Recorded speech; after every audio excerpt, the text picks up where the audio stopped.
le but, c'est pas de les héberger, il faut aller au-delà. C'est de faire que de l'hébergement. On ne va pas résoudre le problème, c'est-à-dire que l'hébergement, il faudra le faire tout le temps, tout le temps, tout le temps. C'est-à-dire quand il fait froid, on héberge les gens, quand il ne fait pas froid, on les met dehors. Il y a un problème. Notre obligation, nous, en tant qu'association, avec les subventions que l'on a, c'est que les gens soient réinsérés et autonomes. On a obligation de résultat. On se trouve à Villeneuve-le-Roi et derrière nous, on a le CHRS qui avant était un centre d'hébergement collectif et qu'on a transformé en appartement il y a de ça 2 ans dans le cadre du projet d'humanisation des centres d'hébergement. Avant, chaque famille avait sa chambre, mais partageait des lieux communs, donc salle à manger, cuisine, salle de bain. Et au jour d'aujourd'hui, chacun dispose d'un appartement qui ressemble en tout lieu à un appartement de droit commun. Donc il y a 6 familles qui sont accueillies, qui disposent chacune, en fonction de la taille de la famille, d'un appartement qui va du T1 au T4. Tout a été refait, en fait, on a gardé les murs d'origine. Chaque famille a sa boîte aux lettres, son espace. Une fois que la porte est fermée, les familles sont chez elles.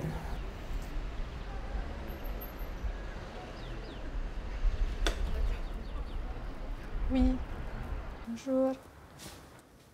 Et là, on est dans le salon, salle à manger. On est à 5. Moi, mon mari et nos 3 enfants. Ici, on est dans l'ancienne cuisine collective. On était une trentaine à vivre dans la même maison avec une cuisine. On était plusieurs à se servir d'une salle de bain, des toilettes. On avait des sanitaires, mais tout était en commun. On était un petit peu les uns sur les autres. C'était des conflits. Ce programme d'humanisation, c'est d'en finir avec les dortoirs, avec les espaces collectifs, et c'est rendre dignes les conditions d'accueil, d'hébergement des personnes qui font appel au 115, de faire en sorte que plus personne ne refuse une proposition d'hébergement parce que le lieu qu'on va proposer est connu ou reconnu comme étant un lieu, pour dire les choses très simplement, pourri, dans lequel on va se faire voler, dans lequel on n'aura pas d'intimité. L'ANA intervient sur le volet réhabilitation des centres d'hébergement depuis l'année 2008.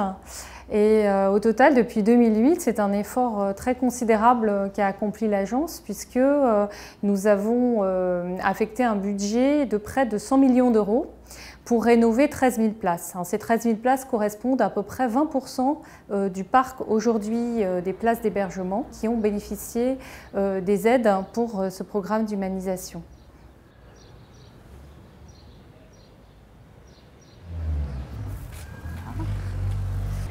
Donc ici on est résidence romane, donc 4 appartements, un premier appartement ici où est logée une famille avec un couple avec plusieurs enfants.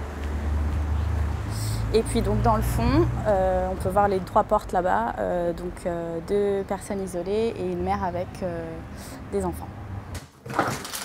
Bonjour, ça c'est mon appartement. Je suis avec mes 2 enfants, Maëlys et Nolan. Ça, c'est la salle de séjour pour la chambre des enfants là. Alors ça, c'est la salle de bain. Là, c'est ma petite cuisine. J'ai même la plaque chauffante. Quand j'étais au 15, il y avait les heures de repas. Le petit déjeuner, voilà quoi. Le matin, il fallait, puisque nous étions 2 dans la chambre, 2 mamans, le matin, il fallait descendre chercher son gobelet de lait ou de café avant 10 heures. Et après, il fallait rester en bas si on veut regarder un petit peu la télé. On avait les heures pour rentrer dans la chambre. La cuisine, c'était collectif. Au fait, déjà, on ne faisait pas la cuisine. On avait juste à réchauffer les plats qui nous avaient été offerts. C'est tout. Aujourd'hui, je suis autonome, je me fais à manger sans avoir des comptes à rendre à quelqu'un. Je suis chez moi, quoi.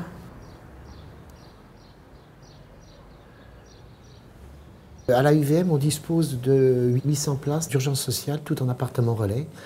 On a 235 appartements et donc 4 centres maternels, donc qui accueillent des jeunes mamans enfants de moins de 3 ans. Toutes les autres situations sont en appartement individuel. On accueille tout public, hommes isolés, femmes isolées, familles, toute nationalité, enfin bon, tout ce qui est comme public en rupture d'hébergement sur le département. Dans ce programme d'humanisation, ça nous a apporté beaucoup et aussi permis aussi un long travail de réflexion avec l'ensemble des résidents. À la UVM, moi je suis directeur depuis 2001 et je me suis rendu compte que toutes nos actions, toutes nos activités qu'on met en place, il fallait en discuter avec les résidents et voir ce qu'ils pouvaient nous proposer, parce qu'on n'est souvent pas les meilleurs à proposer des choses constructives. Voilà. Donc un grand travail avec les résidents. Et ce travail d'humanisation, c'était aussi une réflexion des résidents. Oui, on veut vivre dans notre appartement à nous. Ce programme d'humanisation, il est important à plusieurs titres. En intervenant sur le bâti, c'est vrai qu'on améliore déjà les conditions de vie des personnes, mais au-delà se joue aussi la meilleure insertion des personnes et tout un projet qui est retissé avec les professionnels. Et donc pour moi, c'est vraiment un programme qui va au-delà justement de cette dimension du bâti. Le résident est mieux dans sa peau, il est chez lui. Il a envie de construire, il y croit, il est dans un lieu qui est beau, donc il a confiance en l'association, il a confiance aux référents sociaux et il n'y a plus de choses qui freinent son insertion, beaucoup moins. Du coup, les familles, étant donné qu'elles sont quand même plus, comment je pourrais dire, stables, détendues, enfin elles sont vraiment, voilà, elles trouvent un équilibre en étant en appartement relais qui leur permet de pouvoir se motiver, de trouver ce bien-être et à travers quoi on sent aussi qu'il y a plus de facilité après à mettre en place un accompagnement social parce qu'ils se disent voilà, déjà c'est un pas d'arriver en appartement. Et ce qui nous permet aussi de travailler ensuite le relogement. Face à un bailleur, le fait d'expliquer que les familles ont déjà été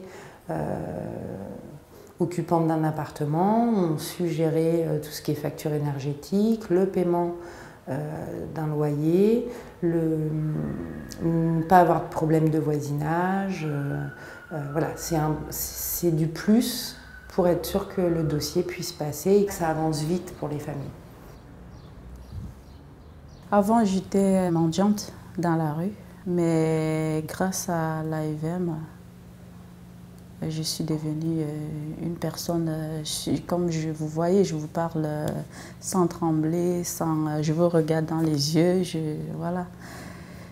Ma vie a beaucoup changé, beaucoup. J'étais perdue et là maintenant je vais me former pour pouvoir travailler dans une structure, une maison de retraite. Et c'est un métier que j'aime bien, c'est une vocation. On a toujours écouté le résident, on s'est toujours remis en question de notre façon de travailler et d'aborder les choses en écoutant le résident. Et c'est pour ça peut-être aussi qu'il y a des résultats, c'est que les résidents trouvent des emplois et puis accèdent au logement assez rapidement au sein de nos associations. Ce programme fait l'objet d'un soutien très fort du gouvernement actuel, qui a également, c'est pas sans lien, souhaité poursuivre aussi les efforts engagés par le gouvernement précédent en matière de participation des usagers.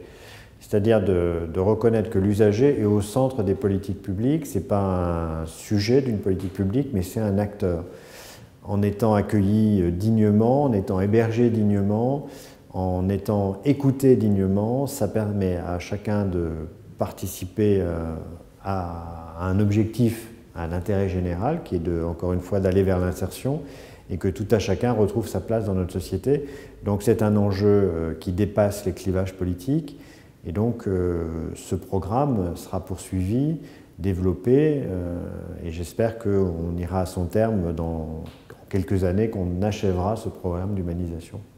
Ce programme d'humanisation a fait l'objet d'un effort très important au moment où il a été lancé, avec des crédits exceptionnels du plan de relance, mais c'est aussi un programme qui s'inscrit dans la durée et qui fait partie des missions aujourd'hui de l'ANA. La loi de 2009 lui a confié cette mission à l'agence. Et donc, dans les années qui viennent, l'agence a prévu un budget qui permettra de faire face à tous les besoins en matière de réhabilitation et d'humanisation des centres d'hébergement qui pourront être portés par les associations.